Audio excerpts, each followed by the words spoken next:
প্রিয় দর্শক সবাইকে সাদাসিধে কথায় সাদর আমন্ত্রণ। আজ কথা বলবো রায়হান রাফিকে নিয়ে। রায়হান রাফি আমার খুব প্রিয় একজন নির্মাতা, শুধু আমার না, অনেকেরই নির্মাতা, প্রিয় নির্মাতা। আমাদের দেশে অনেক মেধাবী নির্মাতা আছেন, কিন্তু দর্শক ঘনিষ্ঠ, দর্শক যেটা চায় ঠিক সেভাবে তার ফিল্মটাকে সার্ভ করা, এই ম্যারিটটা সবার মধ্যে নেই। রায়হান রাফির যেটা আছে, আমরা রায়হান রাফিকে অনেকভাবে অনেক রকমভাবে সমালোচনা করতে পারি। সমালোচনার জায়গাও ওর কিছু তৈরি হয়েছে, সে বিষয়ে আমি একটু পরে আসছি। তার আগে বলতে চাই যে রায়হান রাফি কেন আলাদা, এটা আমার একদম ব্যক্তিগত বিশ্লেষণ। কারণ ওকে আমি যেভাবে দেখেছি, যেভাবে বেড়ে ওঠা বা যে জিদ ওর ভেতরে কাজ করে, দেখেন শহীদুল ইসলাম খোকন ভাই আমার খুব প্রিয় একজন মানুষ, তাকে নিশ্চয়ই চেনেন।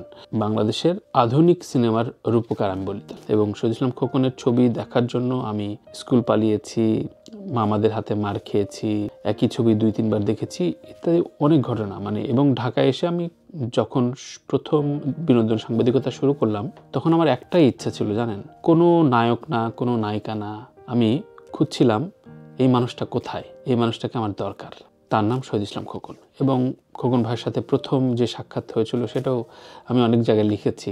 উনি আমাকে এভাবে নাড়ছিলেন গালে, কিরে তোর দাড়ি গোফ কিছু ওঠে নাই, তুই বিনোদন সাংবাদিকতা করতে আসছস, তো নষ্ট হয়ে যাবে। এরপরে মানুষের সাথে অনেকভাবে, অনেক রকমভাবে আলোচনা, কথাবার্তা, আড্ডা আমার হয়েছে।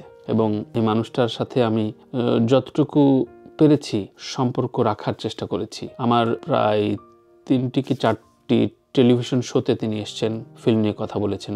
এত আধুনিক মানুষ আমি খুব কম দেখেছি। শহীদুল খোকনের কথা কেন তুললাম? দেখুন, শহীদুল ইসলাম খোকন তার একটা গাটস ছিল, এই গাটসটা থাকা খুব জরুরি। আমি অনেক পরিচালকের সাথে কথা বলি, কারো মেধায় খুব বেশি সংকট বা তারতম্য নেই, কিন্তু যেই সংকটটা রয়েছে যে দম আর গাটস। দমটা কেমন, যে আমি অন্য অনেক কিছু করে আমি খুব ভালো লাইফ লিড করতে পারবো, তাই আমি ফিল্মটা মাঝে মাঝে করি, এরকম আছে। আমি অমিতাভ রেজাকে বলি, আমি বলি শিহাব শাহিনকে বলি, তারা বড় বাজেটের সিরিজ করেন, কিন্তু ফিল্মটা তার এক ধরনের খামখেয়ালি গাফিলতি আসে। তার মতো করে জীবন চলবে, এটা তো ফিল্ম মেকারদের আসলে বলে দেওয়া হয় না যে অবশ্যই আপনার বেঁচে থাকতে হলে প্রতি বছর 2টি করে ছবি দিতে হবে, সেটা তো না, এটা একদম মোরাল জায়গা থেকে আসতে হয়। রায়হান রাফির সেই বিষয়টা আছে, এই আর্জটা আছে। ও অন্যান্য যে কোনো কিছুতে করে কেটে দারুণভাবে চলতে পারতো, ভীষণভাবে ভালোভাবে চলতে পারতো, কিন্তু না, সে ফিল্ম করেই খেতে চায়।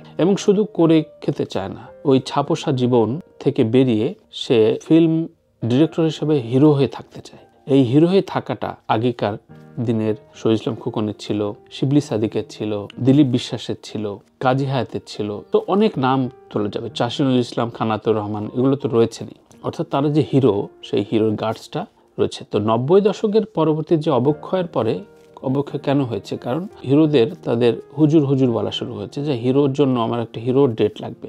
রায়হান রাফি এই বিষয়টা প্রমাণ করেছেন। তিনি শাকিব খানকে নিয়েও যেমন ব্লকবাস্টার দিয়েছেন, তেমনি শরীফুল রাজকে দিয়েছেন, আফরান নিশোকে নিয়ে দিয়েছেন, সিয়ামকে নিয়ে দিয়েছেন। সুতরাং তার কাজ এখন প্রমাণিত। আজকে যখন কথা বলছি তখন রায়হান রাফির জন্মদিন, এজন্য মনে হলো যে ওর এই সময়ে যে ম্যাচিউরড গেম খেলার যে সময়, এখন তার প্রতি প্রত্যাশার পারদ যতটুকু উঁচুতে, সেই উঁচুটা কতটুকু ধরে রাখতে পারবে। রায়হান রাফি যে ক্যারিয়ারে কোন রকম খামখেয়ালি করেনি তা না।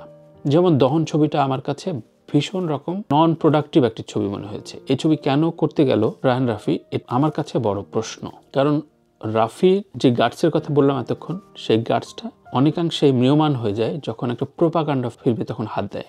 প্রোপাগান্ডা ফিল্ম আপনি ধর সরকারের তোষণ করার জন্য বা সরকারের একটা এজেন্ডা পূরণ করার জন্য আপনি একটা ফিল্ম বানাতেই পারেন, সেটা আসলে অন্যায় না, পরিচালকের অন্যায় না, কিন্তু মোরাল দিক থেকে আপনি যখন একজন দর্শকের মন প্রাণ জয় করে ফেলবেন, তখন আসলে এই ধরনের রাজনীতি বা পলিটিসাইজ কোনো ছবি না করা ভালো।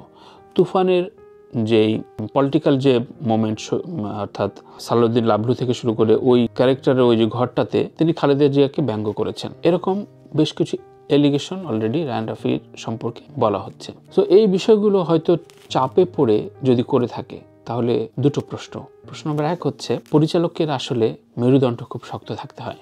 এখন আমাদের কি সত্যিকার অর্থে মেরুদণ্ড শক্ত ছিল? আমরা তো অনেক স্ট্যাটাস লিখে ডিলিট করে দিয়েছি। আমি আবরার সম্পর্কে যত বড় লেখা লিখেছি, তার মাত্র 3টে এখন অবধি আছে, বাকিগুলো ডিলিট করতে হয়েছে। সো এগুলো যেহেতু লিখেছি, ধারাবাহিক লিখেছি, সেগুলো আছে যেহেতু, তাই আমি বলতে পারলাম। এখন এমন কিছু বলতে চাই না যেটা আপনারা বললে হয়তো বলতে শুরু করুন, না এখন চলে গেছে তো এখন বলতে পারেন, সেই জন্য না। শুধু আওয়ামী বিরোধী বা সরকারি তোষণ করার বাইরে কাজ করা যাবে না এমন না। অর্থাৎ সরকারকে প্রশ্ন করা, ক্ষমতাকে প্রশ্ন করা, ক্ষমতার ভেতর দিয়ে যে জাগরণ, অর্থাৎ সত্যকে সত্য বলা, সিস্টেমের বিরুদ্ধে বলা, সিস্টেমের জং ধরা বিষয়গুলো নিয়ে বলা, এটাই কিন্তু একজন পরিচালকের কাজ।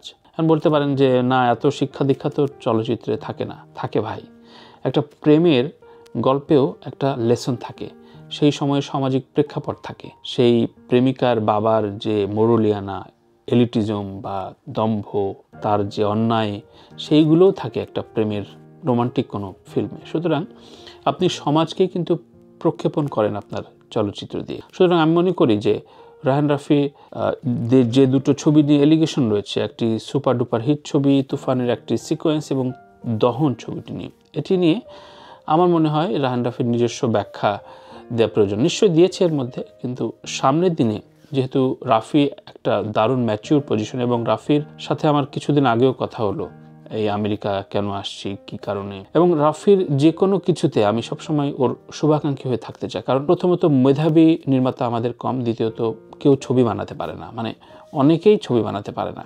অনেকেই 8-10টা টুকরো টুকরো সিকোয়েন্স দেখলে ভালো লাগে, কিন্তু পুরো ছবিটা যখন দেখতে বসি তখন আসলে বোর্ড হয়ে যায়। সুতরাং এই সময়ে মেধাবী নির্মাতা খুব প্রয়োজন। আমি মনে করি রায়হান রাফি তার এই সকল এলিগেশনগুলো একটা ব্যাখ্যা দিয়ে সুন্দরভাবে নতুনভাবে তার এই পথ চলাটা শুরু করবে, এবং সেটি খুব জরুরি তার নিজস্ব ক্যারিয়ারের জন্য। রাফির নতুন ছবি আসছে তাণ্ডব, এবং তাণ্ডবেও সে তাণ্ডব করবে, এটা বিশ্বাস। এবারের ঈদে রায়হান রাফি নেই বলতে রায়হান রাফির ছবি নেই, তবে অন্যান্য পরিচালকের ছবি রয়েছে, এবং আমি মনে করি যে রাফির এক্সক্লুসিভ এই কিছু দেবার যে টেন্ডেন্সি, এটাও খুব বাড়িয়ে দেওয়া উচিত। অবশ্যই রাফি বুদ্ধিমান ছেলে এবং নিজের বোধের জায়গাটা অবশ্যই সেটি দেখবেন। এর মধ্যে সিরিজ হয়েছে, তার এমন না যে অন্যান্য কাজ যে ফ্লপ হয় না, অর্থাৎ অনালোচিত থাকে না, তা কিন্তু থাকে। রাফি নিজেই বলেছে যে আমি সিরিজ বা ওয়েব সিরিজগুলো করি একটু হাত পাকানোর জন্য, কিন্তু আমি মনে করি যে একজন নির্মাতা যখন ফিল্মে এত বড় ব্লকবাস্টার দেয়, তখন সামাজিক গল্প বা ওয়েব সিরিজেও একটা দারুণ মুনশিয়ানা দেখাক, এটি প্রত্যাশা করতে পারি। শুভ জন্মদিন রায়হান রাফির আগামী ছবিগুলো আরও চমকে দিক আমাদের, এবং কোন রকম প্রোপাগান্ডা ফিল্ম বা পলিটিক্সের কাছে নতজানু হওয়া বা ক্ষমতার কাছে নতজানু হওয়া, এটি যেন রায়হান রাফির আগামী কোনো ছবিতে আমরা দেখতে না পাই, এটাই প্রত্যাশা থাকবে। সেটি যে সরকারি হোক না কেন, তাকে আমরা একটা অনন্য জায়গায় যেহেতু ভাবতে শুরু করেছি, সেই জায়গাটা ধরে রাখুক রায়হান রাফি। ভালোবাসা রইল। রায়হান রাফির সম্পর্কে আমার এই আলোচনা আপনাদের কাছে কেমন লাগলো, এবং এই আলোচনার প্রেক্ষিতে আপনারা কিভাবে রায়হান রাফির কাজগুলোকে দেখেন, সেটি একটু জানাবেন। সবাই ভালো থাকবেন, ভালো রাখবেন আপনার আমার পাশের মানুষটিকে। আল্লাহ হাফেজ।